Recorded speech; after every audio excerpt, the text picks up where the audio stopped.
Bonsoir Eric. Mais bonsoir Edwige, Tu vas bien? je vais super bien, content d'être avec toi. Tu es où là? Là, je suis à Paris, ok, et là, je suis avec toi en train de faire cette interview. Je suis pas vraiment de cette région-là, je suis plutôt de la région de Lausanne. D'accord. Et Voilà. Eric, alors Eric Loison qui est à la fois ostéopathe et qui organise des voyages, mais je vais le laisser se présenter lui-même. Ah, carrément, allez, je me présente. Donc, effectivement, je travaille dans l'ostéopathie, puisque le corps est pour moi quelque chose de très important. Et puis, je fais beaucoup de voyages. Alors, juste pour me présenter, j'ai peut-être parler de ce qui s'est passé dans ma vie et comment je suis arrivé là, parce que j'ai une histoire de vie qui est peut-être pas trop commune, qui fait que je suis né... C'est ça qui est intéressant, justement. C'est intéressant.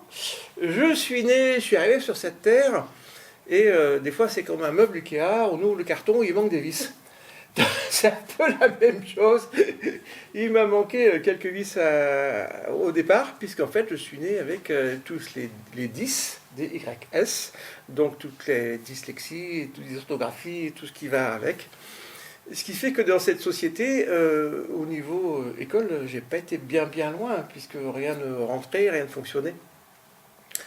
Et puis, rien ne fonctionnait dans ma vie. Donc je suis arrivé à un certain moment où je me suis caché, je me suis replié, j'étais l'âne de tout le monde et tout le monde se moquait de moi. Donc je me suis réfugié dans un chez-moi qui était dans une vieille ferme et je ne voulais plus sortir. Et puis à un moment, la douleur était tellement forte d'être seul et de ne pas pouvoir fonctionner. Je me suis dit, c'est soit je me suicide, soit je passe à autre chose. Et cette autre chose, c'est-à-dire qu'il faut que j'arrive à fonctionner dans cette société malgré mes 10. Alors du coup, je me suis engagé dans l'armée. Et j'ai fait plusieurs années d'armée, donc para, commando, le Liban, enfin bon bref, j'ai vécu plein de choses, tout ça pour apprendre, pour oser être dans la société, vivre, comprendre, réagir avec les autres, interagir. Et du coup, ça a été un peu une super éducation. C'est d'être, effectivement, de projeter dans un milieu qui pour moi était complètement hostile, mais qui est devenu amical, puisque j'ai réussi à passer tout ça et en fait, voir que le regard de l'autre n'a plus vraiment prise sur moi. Waouh. Ouais. Enfin, c'est important. Donc après, je me suis dit, allez, ma vie, il faut que je la réussisse, ou j'ai envie de la réussir, j'ai envie d'être heureux. Et qu'est-ce que je peux faire? Donc je suis sorti sans diplôme, aucun diplôme, que dalle, nada. Donc dans une société où on demande des diplômes partout, c'est pas évident. Alors, j'ai commencé à m'intéresser à l'humain. Et à me dire, mais comment fonctionne l'humain, qu'est-ce qui fonctionne? Donc j'ai fait beaucoup, très autodidacte. Un jour, je faisais pas mal de courses automobiles, j'étais copilote. Et puis j'ai un copain qui m'a dit, moi je fais de l'ostéopathie, est-ce que tu veux venir? Je ne sais pas ce que c'était. Et 2 jours après, j'ai commencé mes cours d'ostéo, et j'en ai fait effectivement plusieurs années. Alors ce qui est intéressant, c'est que j'étais premier dans tous les cours que je faisais au niveau de la pratique, et dernier au niveau de la théorie, vu que j'ai des 10 et j'ai pas de souvenirs et tout, donc en fait, j'étais pas trop mauvais. Alors du coup, je me suis lancé, j'ai quand même osé ouvrir un cabinet en Suisse, déjà, pour commencer. Et puis ça a bien marché que j'ai eu de la chance d'avoir les assurances suisses qui m'ont dit, monsieur, qu'est-ce qui se passe? Nous, on rembourse les ostéopathes, on ne peut pas vous rembourser parce que vous n'avez pas la démarche et vous n'avez pas envoyé vos diplômes. Ah. Donc, du coup, ce que j'ai fait, c'est que, puisque c'est les assurances qui ont me chercher, j'ai dit oui, médicole, je suis français, et puis du coup, l'école que j'ai faite, ça a brûlé, j'ai plus de traces de diplôme, j'ai juste des formations comme ça. Ils m'ont dit envoyez ça, c'est bon. Et 15 jours après, j'étais reconnu en Suisse, et j'étais reconnu, du style, comme un médecin, puisqu'en Suisse, on est reconnu, et puis en fait, les patients se font rembourser.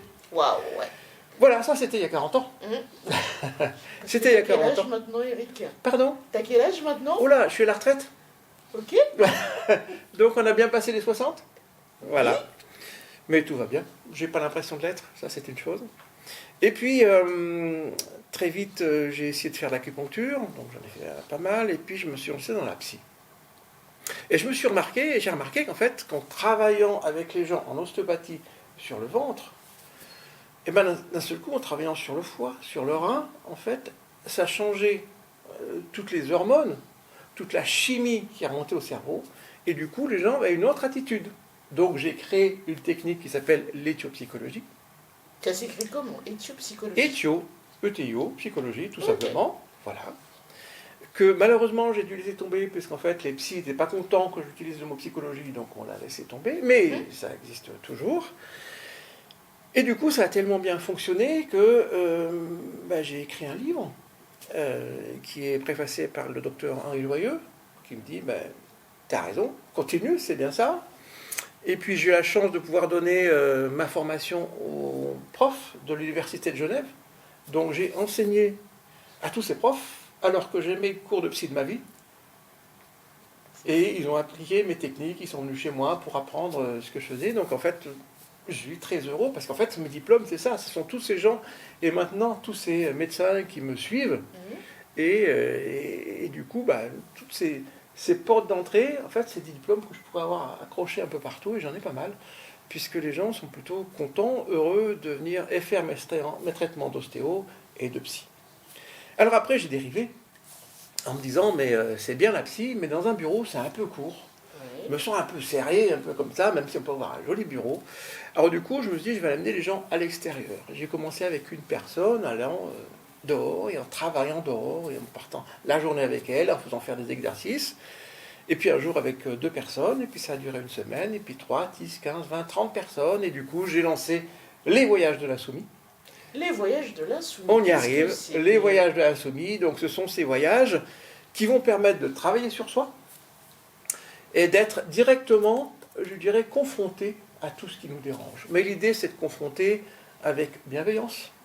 C'est de confronter justement pour qu'il y ait derrière, on pourra se donner les clés et que la personne, quand elle sort au bout de la semaine, elle a les clés pour savoir faire comment elle peut faire chez elle. Donc ça, ça c'est dure intéressant. une semaine. Donc ça dure une semaine ou 3 jours. Puisque il y a plusieurs voyages qui sont déjà concrets, d'autres qui vont arriver. Maintenant, on n'arrête plus d'en créer.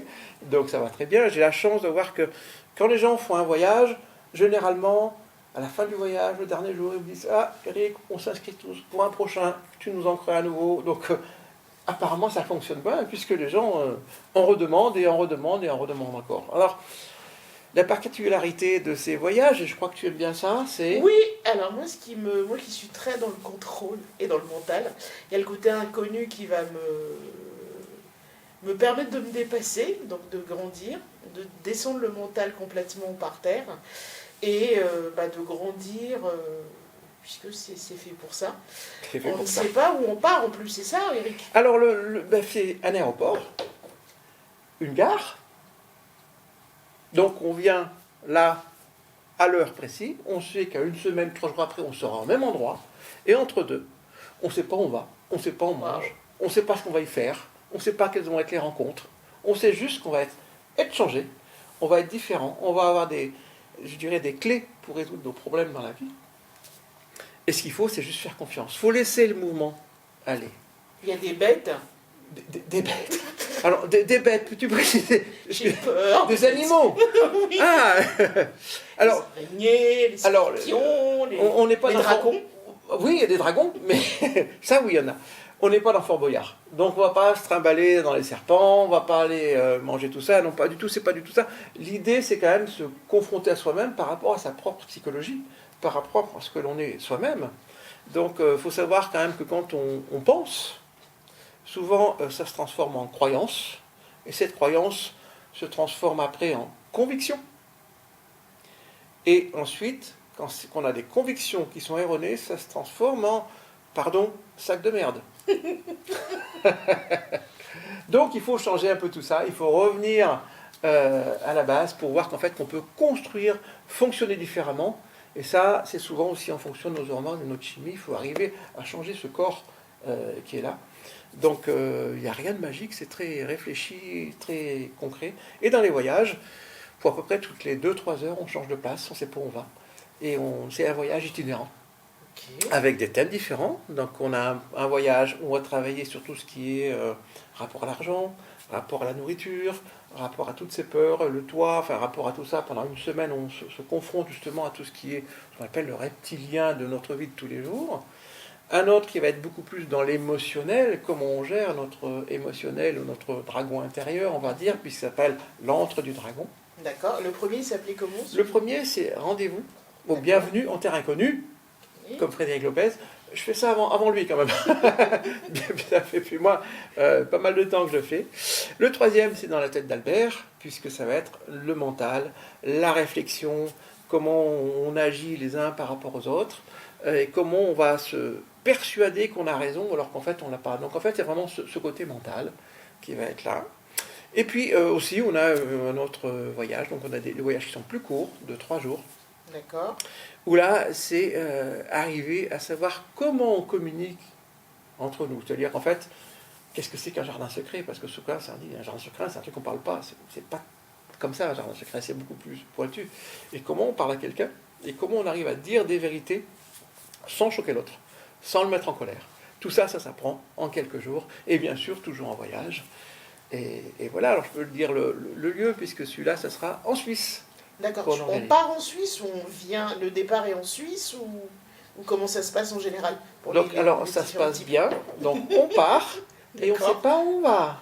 On Ok. sait pas où on va, donc je ne peux pas répondre à ta question. Mais j'essaye. Hein. Le Oui, lieu de essaye. départ, c'est lequel quand on doit Le lieu de partir? départ, donc, c'est entre Genève et Lausanne, une petite gare. D'accord. Voilà, Ok. tout ça, on donne tout ça, bien sûr, on donne toutes les informations, on vient de partir.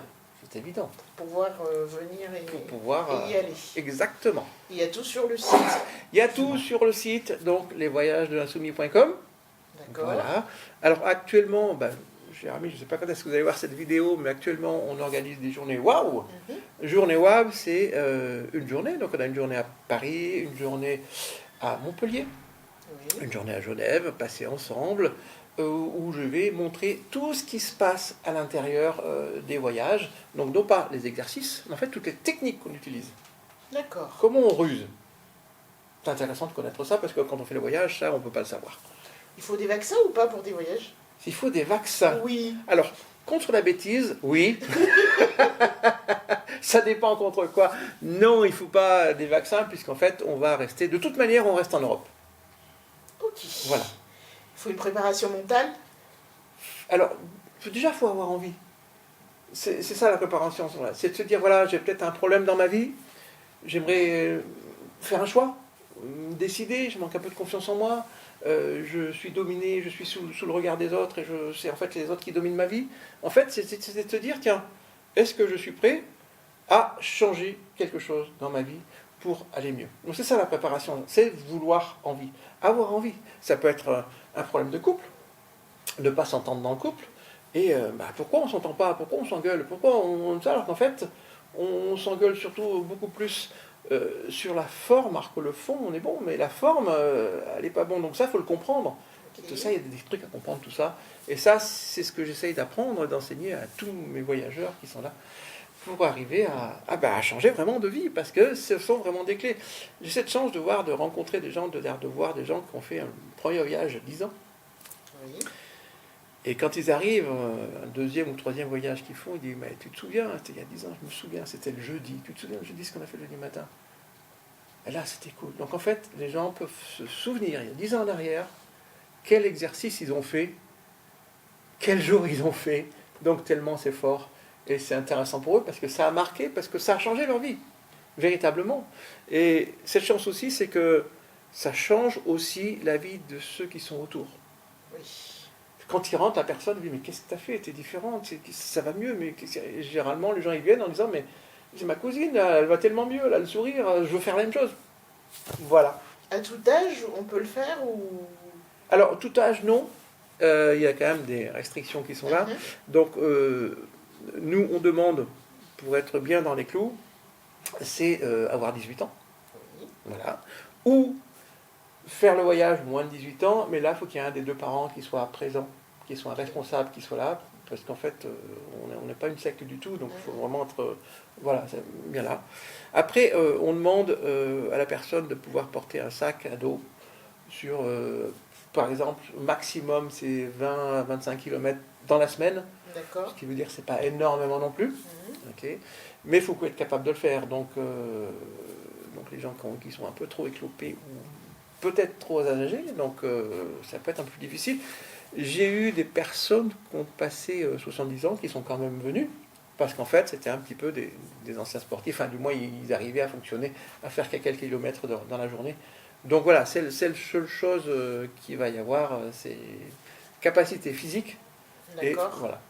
Physique, mais pas très sportive. C'est pas.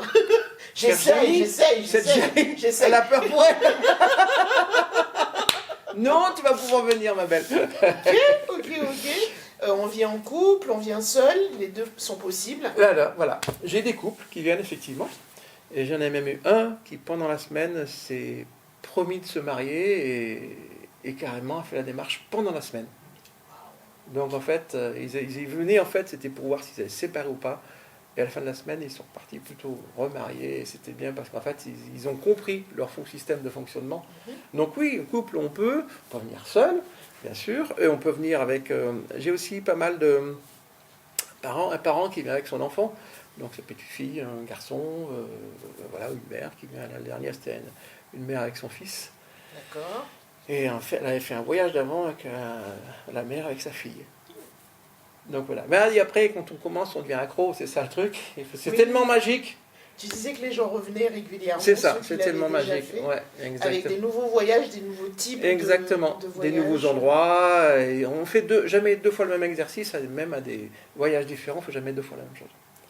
Bien. C'est toujours du nouveau, du neuf. Tu interviens en entreprise aussi, parce que ça donne envie pour l'entreprise. Bien sûr. Donc on a plusieurs voyages qu'on peut typiquement faire pour les entreprises. Okay. Donc là, on a eu un restaurant sur Lausanne, où on a mis tout le staff, on a mis pendant 3 jours, on a fait vraiment régler les problématiques qui sont là. Oui, tout à fait. Donc les entreprises sont les bienvenues, au contraire, puisqu'en fait, c'est vraiment une façon de travailler dans l'entreprise qu'ils n'ont jamais vraiment connue. Donc ça met plutôt du bon au cœur à tout le monde, surtout aux dirigeants, de voir qu'en fait, les gens en fait, disons, c'est pas je vais travailler dans l'entreprise, c'est je vais travailler dans mon entreprise, alors qu'on est balayeur dedans, et ils ont compris le fait de faire avancer tout ça. Donc c'est vraiment des belles images et des belles expériences, et c'est le kiff de ma vie. À quel moment tu fais l'ostéo alors dans tout ça? Exactement. Alors, j'ai à peu près 5 à 6 voyages par an. Donc, on va dire, allez, que je pars à peu près 2 mois à 3 mois dans l'année. Le reste, soit je prépare effectivement un nouveau voyage, puisqu'il faut en créer d'autres. Et puis, sinon, voilà, je travaille. C'est vrai que j'ai cette chance de pouvoir travailler 1 jour ou 2 par semaine. Donc, ça me laisse le temps de préparer ce que j'ai préparé. Et puis voilà, aux grandes dames de certains patients qui me disent Mary, viens plus souvent. Et voilà. Est-ce que tu as quelque chose à partager qui pourrait aider, débloquer, envoyer ou je sais pas quoi, alors, avec les différentes personnes qui te regardent là? J'ai pas grand chose comme ça à donner parce qu'en fait, quand on fait un voyage, on va aller dans un lieu et c'est un lieu qui va résonner avec ce que j'ai à dire. Donc là, c'est un peu court, puisque voilà, pour regarder sur un smartphone pour pouvoir faire ça.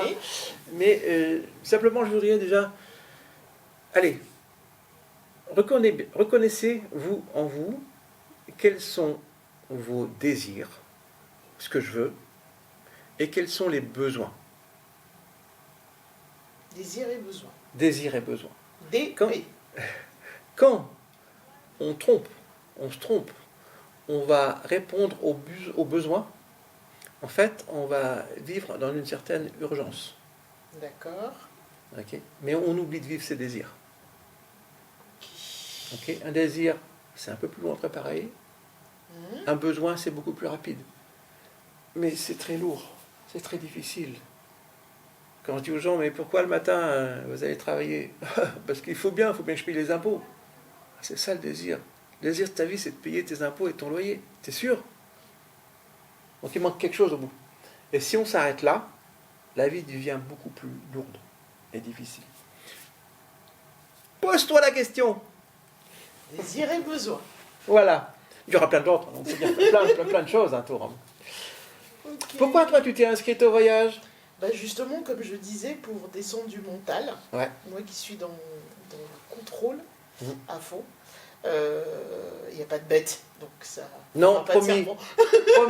Promis, il n'y a pas de bête. C'est ça. Avancer, ça fait grandir. Hein. Avancer, ça fait grandir. Et Ouais. un petit dépassement de soi, puis quelques blocages liés au besoin de contrôle. Donc voilà. Le besoin de contrôle, c'est bien, j'ai la solution pour ça.